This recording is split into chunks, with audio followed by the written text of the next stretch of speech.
and a very happy new year to you all. I've had a break. I've had a big break.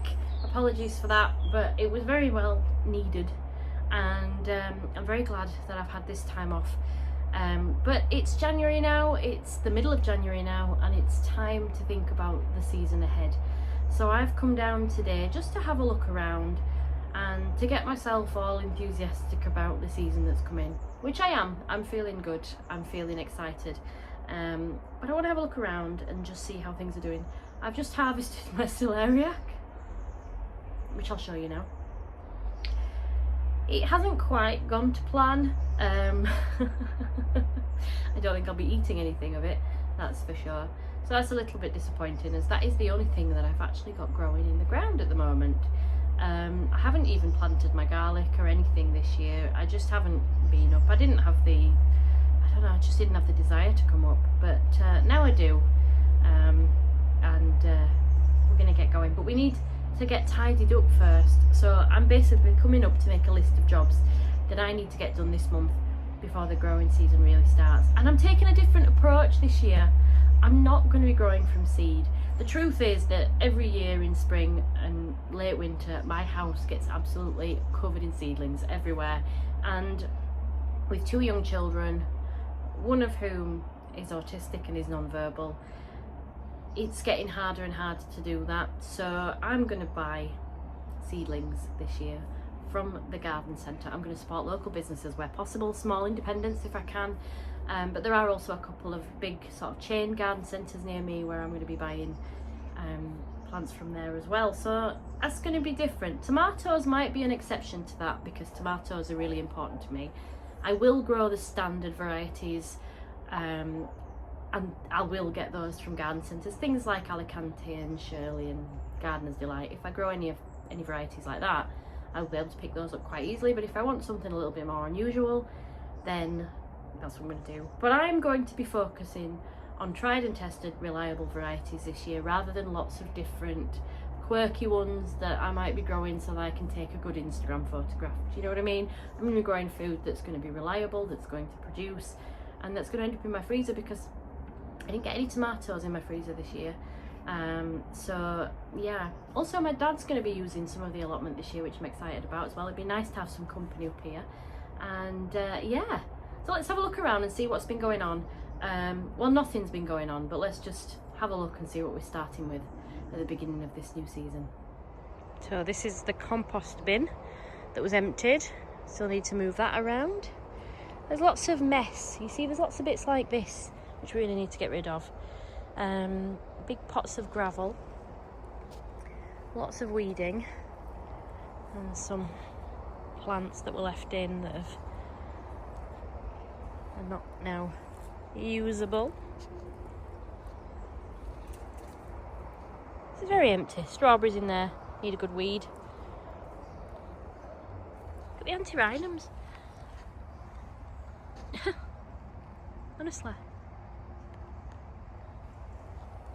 It's been very cold the last few days as well. The celeriac, beautiful celeriac. Then yeah, a lot of empty beds. The dahlias have obviously died back now.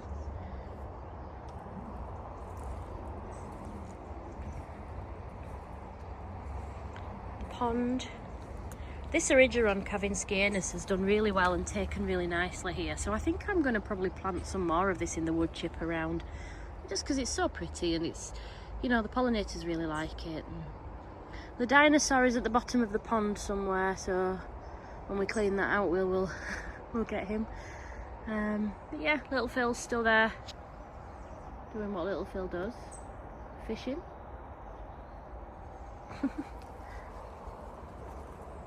So yeah, not much to show you really. Brambles are coming up through this patio, so they're going to need pulling up and sorting, and I've done it again.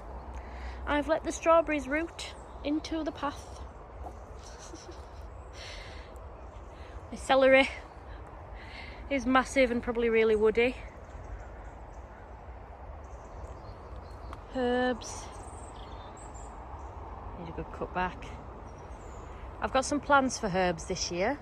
I have decided, this will be in a future video, let's go around and I'll show you. So this is our old wheelbarrow, and it's got holes in the bottom of it. Now it's also full of gravel and weeds. There's some soil on there as well. We've just filled it with plants and they've rotted down, made their own compost, and weeds have grown in them. I've just tipped it over to stop it gathering any more water. So I've decided, and the wheel's broken as well, and we've got our new usable one. So I've decided that I am going to use this as a herb planter, and I'm thinking that it could go, let's walk down here, sort of near the patio there where the table and chairs is, somewhere around here, because there's quite a bit of space in the middle here. And I just think if I get some varieties of herbs that sort of like your oregano, your more hardy, and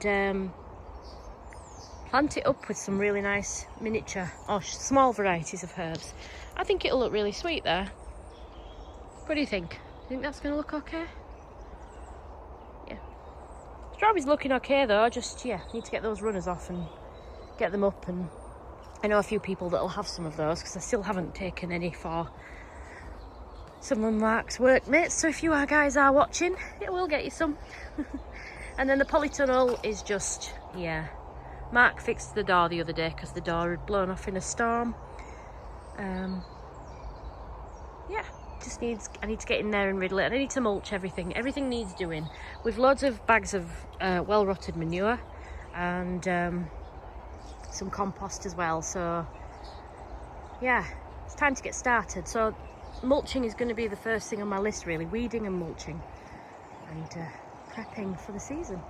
Lots of tidying and organising to be done in here. It's not really as bad as it has been in the past, to be honest. But yeah, it's looking a bit messy. So get in here and give it a good clean. Get rid of the the fruit bushes that never actually got it into the ground. And that's something I want to think about, where I'm going to grow fruit this year. Where I'm going to put those fruit plants. It's a lovely day and it's cold, but that sunshine's really nice. It's lovely. Right, let's go home and I'll show you what's going on there. I'm back home and I've got a cup of tea and I want to show you my new mug. Well, it's new to me. I got it off Vinted. It's vintage kitchen craft, kiln craft, that's it. And I absolutely love it. It's got the harvest basket on it. I'm just turn that round. And yeah, it's a little bit small. I like a big cuppa, but I just absolutely love it. It's just, as I was born in the early 80s, which is not that long ago at all. It's definitely not almost 44 years ago. Next week. It just, there was lots of these kinds of things about. We didn't have anything like this at home, but it just reminds me of that time and that time in my life, really. The beiges and the browns and this dipped glaze going on here. Anyway, that's what I've been up to. I've been looking at lots of vintage things, and that's how I've been spending my life over the last few months without gardening. I've been crocheting this new blanket. It's probably one of my favourite ones I've ever done. I love it. This is the thing with me, right? When I'm interested in gardening, it's all I'm interested in. Obviously, there's my family and the day-to-day normal stuff. But in terms of my special interests, shall we say, I am very all or nothing. And this year, I am going to try to take a much more balanced approach to still crochet and to still garden and to still do other things that I'm interested in. Because I tend to get very obsessed with things and then drop them. And then I don't want to look at them, I don't want to think about them, I don't want to talk about them. And it's all part of being neurodivergent, but I mean, we don't own this, as the neurodivergent community don't own these kinds of traits. But for me, it's very much an ADHD thing of being very interested and very focused, and then all of a sudden can't bring myself to be interested in it again. And so yes, I'm hoping this year, one of my sort of resolutions, I don't really do New Year's resolutions, but is to, firstly I want to take up embroidery. Random, maybe. I'd like to learn to sew, and that's all part of that. I want to do more completed projects. I have over 100 blankets that I've started over the last it's 2014 I started crocheting, so 12 years almost, over 100 blankets that have been started and not finished. So my goal is to complete things, and my goal is to try and split my focus in a good way between all of my different hobbies, instead of just being so completely one-track minded when it comes to them, because then when they stop, I'm low, I'm lost really. So yeah, it's one of my goals for this year. But the first goal is to tidy that allotment, to get rid of those bags of gravel, to get rid of those tubs lying around, to use that wheelbarrow, get it turned into a planter. Probably won't plant it up until March time, but if we get it in place, get it prepped, I probably cover it so it doesn't get full. I mean, it needs good drainage anyway. It's got holes in the bottom, but we might put a few more holes in the bottom just to make sure it's got good drainage, because if we're going to be putting things like oregano in there, it's going to need good drainage. It's not going to want to be waterlogged. And yeah, I'm excited now. I'm glad I went to the allotment. The point of going to the allotment was very much to get myself feeling enthusiastic. I'd been thinking about it, but because I've decided not to grow much from seed, I haven't got the enthusiasm of looking through seed catalogues, looking online, buying up the seeds and everything. And I'm gonna try and keep a track of cost, keep my receipts, and just really see how it compares price-wise. I mean, if you're growing a few of everything, I think it can work out okay. I think if you want to grow loads and loads and loads of cabbages, for example, you'd need a lot of trays, and that would be quite expensive. I think my local garden centre generally charges about £3.50 for a tray of maybe, so anywhere between 6 and 12 young plants. So we'll see. I also would really like to concentrate on a few more cut flowers this year. It would be really nice to have some more. And again, some of those things I will need to grow from seed. If it's anything I can't buy from a garden centre, of course I'm going to have to grow it from seed. Like I said earlier, unusual tomato varieties, things like cosmos if I want specific varieties. Same with antirrhinums. I mean, there's always antirrhinums in the nurseries around here, but you're not going to necessarily get very specific varieties. You might get a tray of pink ones, a tray of white ones, and some mixed ones, but there's not going to be a massive amount of variety out there. So we will see. And I do need to have a look at the dahlias and see if I've left it too late to lift them. If I have, so be it. I will get some more this year. I do want to have some dahlias, but I'm thinking of buying dahlias for the garden at home instead of the allotment, because then I can just leave them in the ground, because they tend to survive and they overwinter here. They might do at the allotment because it's in a raised bed. It's generally the wetness of the soil and the cold combined that makes them rot. So we'll see. I tend to be able to keep them alive in the back garden, not so much in the front garden, because the back garden has raised beds and the front garden doesn't. So we will see. So anyway, let's go outside and let's see what's going on after I've had my cuppa. So here are all the overwintering pelargoniums. They're all looking as I'd expect, and some salvias and things that need cutting back over there.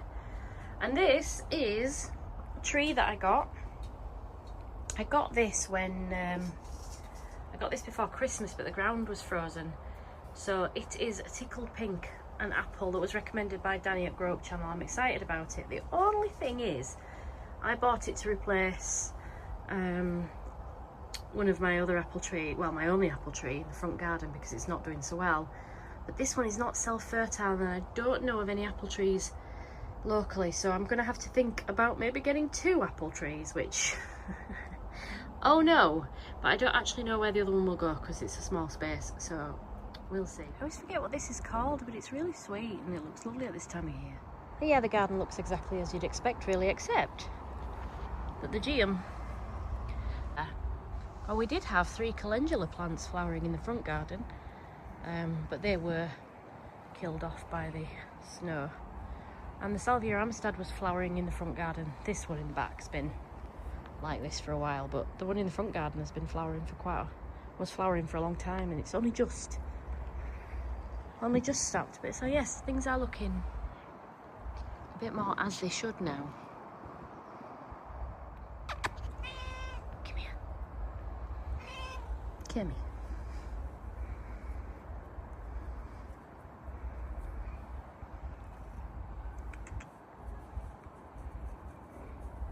Well, thank you very much for being with me today. Quite a short video today because there's not a great deal going on, but hopefully next week's video will show some action on the plot. And I'm really hoping to be able to post at least once a fortnight, but I'm going to aim for once a week. That's it now. We're going to be in full swing for the new season, so I will see you very soon. If you are new here, I would love it if you would consider subscribing. I would love to have you come back. And yeah, please hit that thumbs up and give us a like. It really does make a difference. My cats are hungry, so it's time for me to go. I'll see you next time. Bye.